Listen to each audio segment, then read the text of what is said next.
Hi friends, welcome to my channel. ఈరోజు మనము ఫంక్షన్స్లలో తయారు చేసేటువంటి బెండకాయ ఫ్రైని మనము ఇంట్లోనే తయారు చేద్దామండి. దానికి కావాల్సిన పదార్థాలు ఒక్కోటి తయారు చేస్తూ చెప్తాను. ఇదిగోండి, ముందుగా కడిగేసి కట్ చేసి పెట్టేసుకున్న బెండకాయలు తీసుకున్నానండి. ఇందులో ఒక స్పూన్ మైన సాల్ట్, ఒక హాఫ్ టేబుల్ స్పూన్ మైన పసుపు, ఒక స్పూను కారం పొడి అండి, 2 స్పూన్స్ కార్న్‌ఫ్లోర్ పౌడరు, 1 స్పూను ధనియాల powder, table spoon garam masala powder, ఇప్పుడు 1½ స్పూను బియ్యం పిండి, 1 స్పూను అల్లం వెల్లుల్లి పేస్ట్ అండి.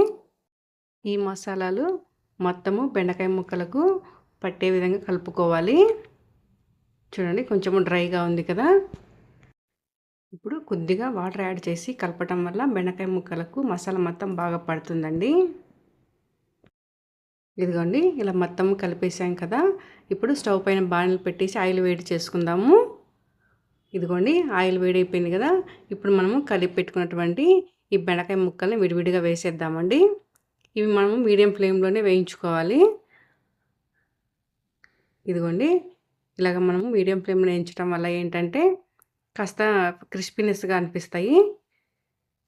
ఇదిగోండి, మనకు బ్రౌన్ కలర్గా అయిపోయాయి కదా. ఇప్పుడు మనము తీసి పక్కన పెట్టేసుకుందాము. మిగిలినవి కూడా వేయించేసేసుకుందామండి. ఇవి ఎక్కువగా మనము ఫంక్షన్లలో ఇలా బెండకాయ ఫ్రైని చూస్తుంటాం కదా. ఇంట్లోనే ఎంత ఈజీగా తయారు చేసుకోవచ్చో చూశారు కదా. ఇప్పుడు మనము ఇదే ఆయిల్లో ఒక 2-3 స్పూన్లమైన పల్లీలండి లైట్గా మనము గోల్డెన్ కలర్ వచ్చే వరకు ఫ్రై చేసుకోవాలి. ఇవి ఏంటంటే మనకు ఆ బెండకాయ ఫ్రైలో తింటున్నప్పుడు చాలా క్రంచీగా చాలా బాగుంటాయండి. ఇదిగోండి, ఫ్రై అయిపోయాయి కదా. ఇప్పుడు మనము బెండకాయ వేపుడులో వేసేసుకుందాము. ఇప్పుడు ఇదే ఆయిల్లో ఒక 2 కరివేపాకు రెమ్మలు కూడా ఫ్రై చేసి పెట్టేసుకుందామండి. ఇదిగోండి, మన బెండకాయ ఫ్రై రెడీ అయిపోయింది.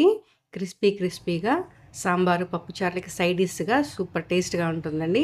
మనము ఫంక్షన్లు రెస్టారెంట్లోనే కాకుండా ఇంట్లో కూడా మనము ఈజీగా ఈ బెండకాయ ఫ్రై రెడీ చేసుకోవచ్చు. ఓకేనండి, మీకు నా ఈ వీడియో నచ్చినట్లయితే లైక్ చేసి షేర్ చేసి సబ్స్క్రైబ్ చేయండి.